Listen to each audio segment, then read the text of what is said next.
Hello and welcome everyone to the weekend number 2. One more week passes by and we are still stuck in our monotonous lives. It's kind of a paradox in our life that crave something out of the we crave something out of the ordinary, but when you move away from your monotonous life, you again crave that mundane monotonous life again. So yeah, that is one of the paradoxes of life.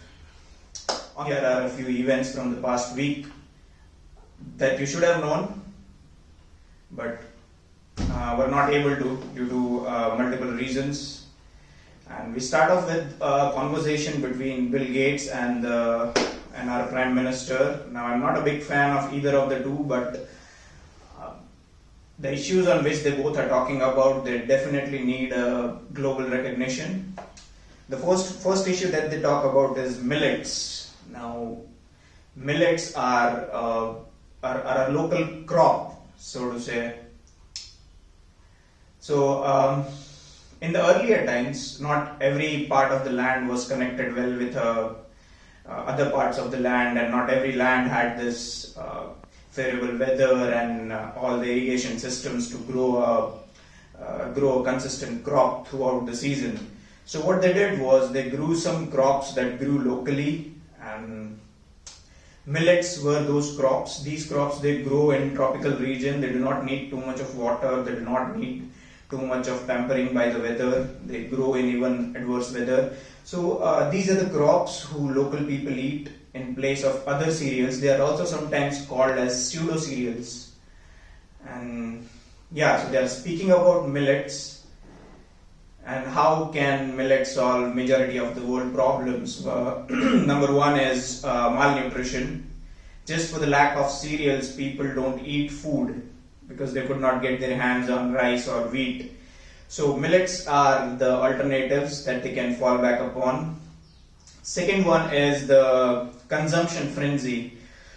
Now, agreed that you are supposed to intake a certain amount of cereals such as wheat and rice, but there are other alternatives that are available to rice and wheat, such as millets, and one of the millets is bajra.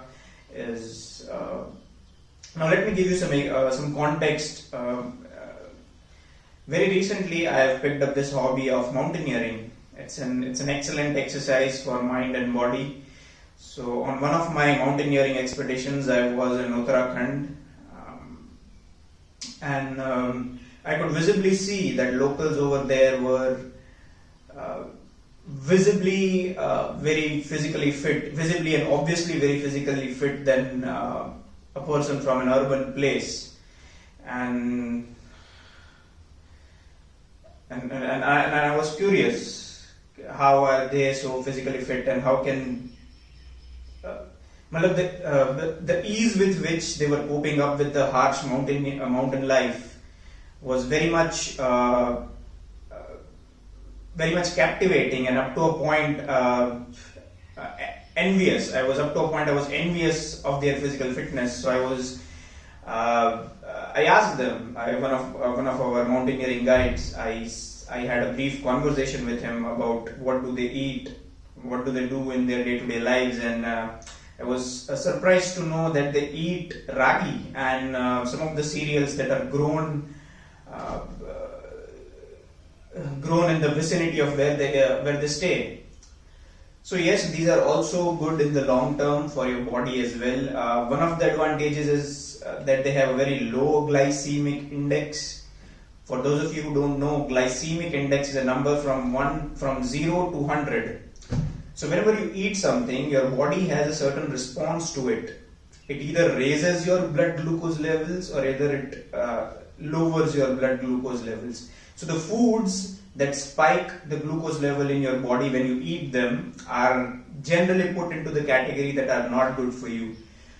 And foods that are on the lower side of the scale, that have a low glycemic index, are supposed to be better for your body and for your digestive system. So millets are, they are really suitable for your body. The second issue in which both the leaders spoke about was vaccination. Now, the population of this part of the subcontinent has astronomical proportions. So compared to China, I guess now we are on the top of the population chart. And having said that, there are a few diseases that are very much prevalent in this part of the world, that are tuberculosis and cervical cancer.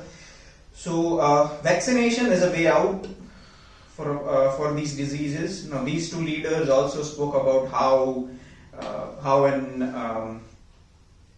and when the vaccination program could be expanded. Yeah. Next up is the Kargil Vijay Divas. It was celebrated in the past week.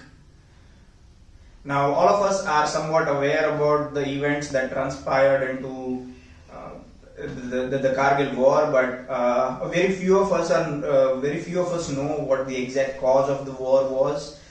So the seeds of the Kargil war were sown in 1949 when the Brits they left with drawing some boundaries that made no sense and that still make no sense. In 1949, there was a Karachi agreement that was signed between both the sides of the partition, and in that there was ambiguity about certain parts of J&K as to under whose sovereignty do these parts fall. And taking advantage of this ambiguity, there were many attempts were made from the other side of the border to usurp the land illegally. Right in the time period before the 1999, that was when the actual Kargil conflict happened. It was the armed forces of the Bharat, they undertook this operation called Operation Meghdoot. Now it was in response, it was a preemptive strike. We anticipated the movements of the Pakistan army, and this operation was undertaken to reclaim the area of Siachen Glacier. And,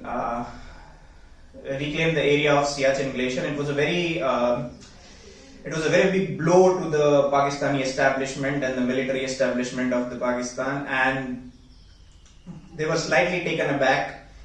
So what happened in 1999, and this was very beautifully picturized in the movie Laksh starring Hrithik Roshan, that some of the infiltrators, disguising themselves as shepherds and whatnot, they illegally crossed the LOC and occupy some military positions that were supposed to be vacant for that specific season. So in order for the armed forces of Bharat to force the Pakistan army to relinquish those positions that they had occupied illegally, there were a number of operations undertaken, and the major ones were Operation Vijay and Operation Safed Sagar, and these were successful, and they were forced to vacate those lands. And years later, Pervez Musharraf was the chief of army staff during the Kargil conflict, and years later he was to publish a book, a memoir of some sorts. The name of that book is In the Line of Fire. It is authored by Pervez Musharraf, and in which he publicly and on record accepts that it was Pakistani army who provoked the other side, and it was they who were responsible for the Kargil conflict. And yes, to this day, this day is celebrated as Kargil Vijay Divas. It is a monumental feat that our armed forces have achieved. Next is, here are some visuals from Holi celebrations across the world. Some of them are from Ireland, some of them are from Israel, some of them are from Pakistan. Now interestingly, these are the visuals from affluent people of Pakistan, meaning the rich and the wealthy. So the thing to be noticed over here is that these people are celebrating Holi, so it acts as a cultural ambassador for us. Let's say, for example, there is this craze among Gen Z and millennials up to a certain extent that that they adopt these practices of the West, such as Halloween. I have seen across social media and other platforms that celebrating Halloween is the cool aspect of the Western culture that we have adopted. So we can also do the same. It is your dharmic duty to practice these cultural traditions that have been carried forward by centuries and make it appear cool, so others do follow it as well. Yeah. Next up is this is Vladimir Putin. He needs no introduction. He is the President of Russia. He is recently elected and he has recently won the election by a landslide margin. So in the previous week, in the Weekender One video on our channel, we covered this, and there was this terrorist attack on one of the city malls in Moscow, and now already majority of the culprits have already been caught, and one of the reports, and this is the leader of that nation's going on record and saying that the culprits who were caught, they were caught on the Russia-Ukraine border. So they were escaping into Ukraine, and this is a statement he has put out that who exactly was waiting for them in Ukraine. So there is also something for us to think, that if they were escaping to Ukraine, who exactly was waiting for them over there, and why were they exactly escaping to Ukraine? Aren't there any other ways out of Russia? Next up, I am at loss of words when I'm asked to describe these visuals from Jawaharlal Nehru.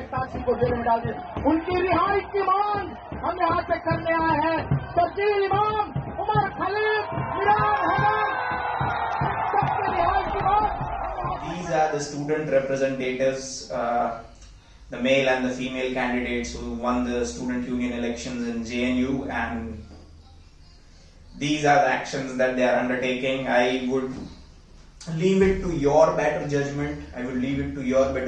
To see and think for yourself. Are they doing the right thing? Is it the right thing to do? And in my opinion, they have zero idea about the history and culture of this land with the slogans that they are raising. Yeah. Now, stress is something we all experience in life, and stress is something that creates a lot of mental pressure on us, and there's no escaping stress. And here is the video of Jeff Bezos, the founder of Amazon, where he's talking about stress. And I'm pretty much in agreement with him when he speaks about stress. Stress primarily comes from not taking action over something that you can have some control over. Comes from ignoring things that you shouldn't be ignoring, I think in large part. So stress doesn't come, people get stress wrong all the time, in my opinion. Stress doesn't come from hard work, for example. You can be working incredibly hard and loving it. And likewise, you can be out of work and incredibly stressed over that. So, and likewise, if you kind of use that as an analogy for what I was just talking about, if you're out of work, but you're going through, a disciplined approach of, a series of job interviews and so on, and working to remedy that situation, you're going to be a lot less stressed than if you're just worrying about it and doing nothing. So herein where he says that stress results from inaction. Now for a while, I want you guys to be honest with yourself and ask yourself honestly that why are you stressed? For me, my primary source of stress was the misinformation going on especially in our country, and I was really appalled and surprised to know that people in our country, they lack this absolute sense of history. And they don't know this clear line between what is right and what is wrong. We are so much into being politically correct and politically incorrect that we have forgotten the basic principles of what is right and what is wrong. So that was my primary source of stress, and after realizing, after coming to terms with it, I had to make constant efforts, and the action that I've undertaken is in line with what Jeff Bezos is saying, and I pretty much encourage all of you all to do whatever it is that you think is necessary for you to do, and you know deep down that you have to do it, but you are reluctant and up to a certain degree scared to do it. Just take the plunge. You never know. And yeah, you'll get rid of mental stress at least after taking that action. Next is this is a video. This is a satire, I would say, a funny video from one of I don't know where, but this video has been making rounds on. Kiss, kiss, kiss, kiss, kiss. And it's gonna flame, flame, flame, flame, flame. So let us start the flame, flame, flame, flame, flame. Burn them up, burn them up. Oh, oh, burn them up, burn them up. Oh, oh, burn them up, burn them up.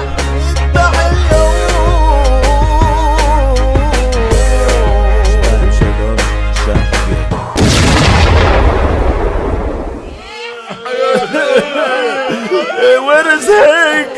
Look at what they've done. It's genocide.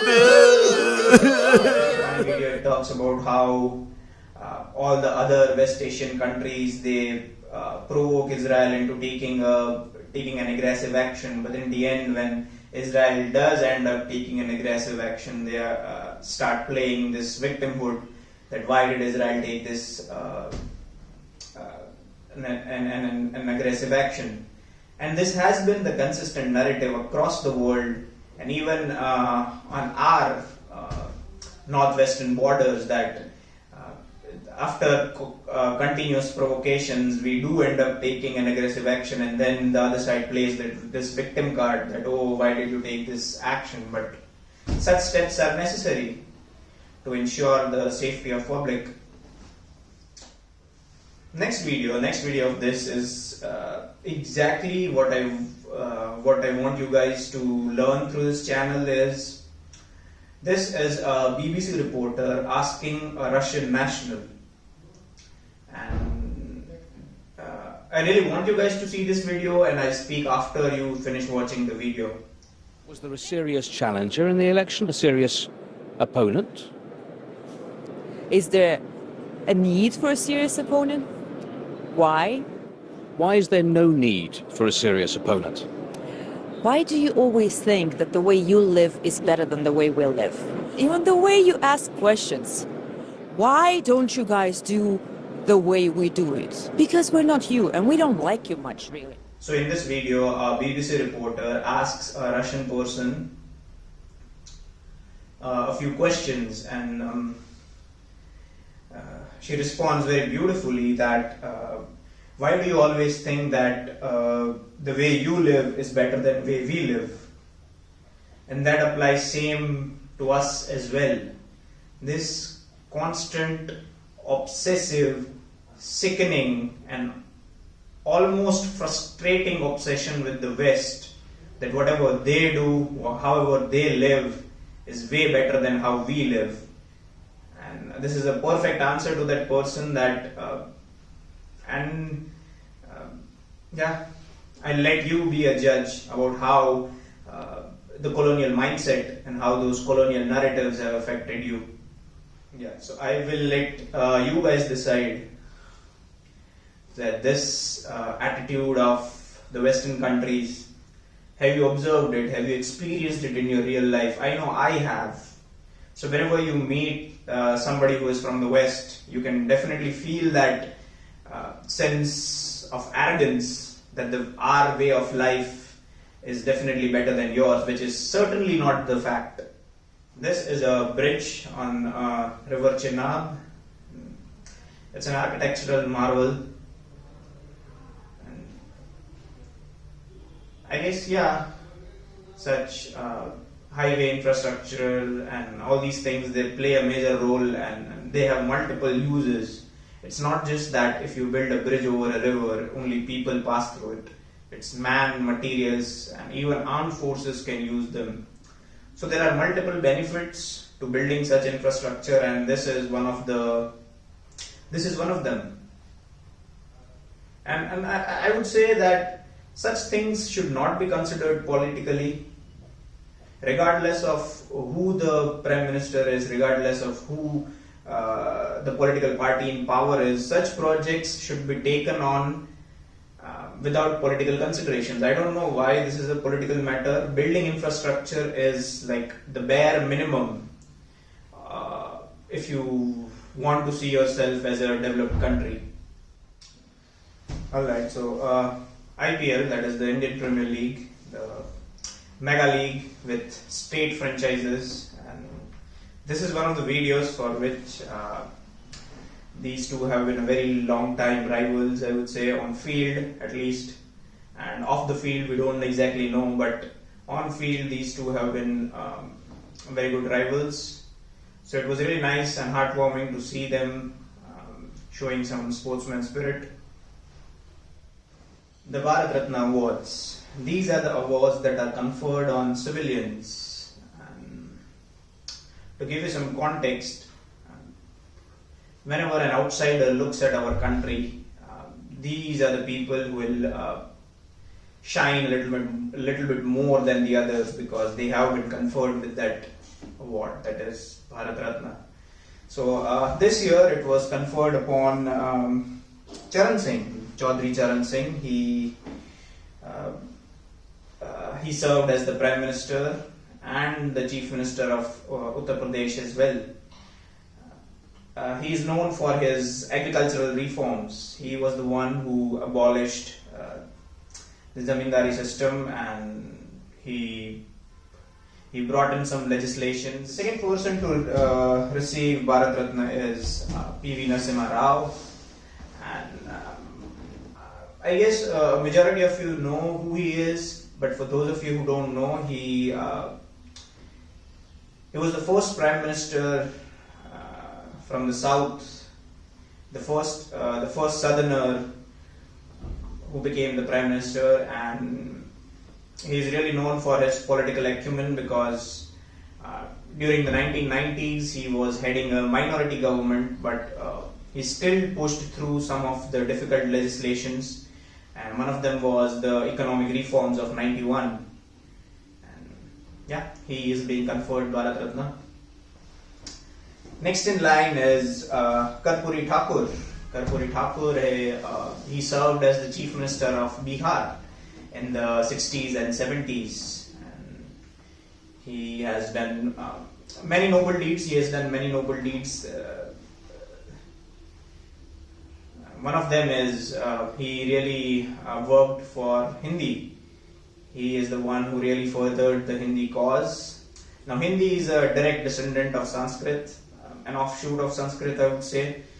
So the Hindi speaking belt of the northern part, there is where he is most famous. Next in line is MS Swaminathan. So after the Brits left, after exploiting and plundering this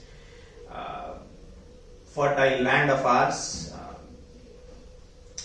with all the zamindari laws and all the other taxation systems, they practically left us with no food and no hope for us to become self-sufficient in the category of food. And yeah, it was MS Swaminathan. I would say MS Swaminathan was definitely standing on the shoulders of giants, but he does deserve some credit for the Green Revolution that he ushered. And I would say yes, he did make us self-sufficient in the area of food. And yeah, he has contributed towards a high yielding variety of seeds of rice. One person who is supposed to who is receiving Bharat Ratna along with the others is L.K. Advani. L.K. Advani is a political figure. He has made immense contributions to the Ayodhya land dispute case, and yeah, we are thankful to him. Alright, we have come to the end.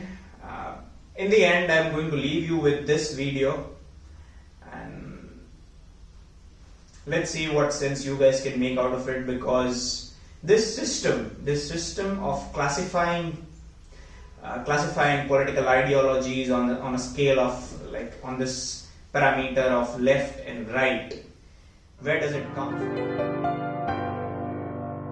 Polite and smart and punctual, it once was good to be. You answered for your actions, and a woman was a she. You'd stand up for your people, if needs be, even fight. But now, if you uphold such values, then you are far right. Oh, we're all far right now, we're all far right now. Peterson, Rogan, Shapiro, E-I-E-I-E-I-O. We worship Mussolini, his portraits in the loft. Must say Twitter, Heil Hitler, we're all far right now. Oh, you say you're in the middle, a moderate individual, a Gladstonian liberal. You once laughed at Donald Trump, you're probably a fascist too. There once was a great speaker called Martin Luther King. Said character's what matters, not the colour of your skin. But conduct doesn't count now, just your identity. If you should ever question this, you're racist, obviously. Oh,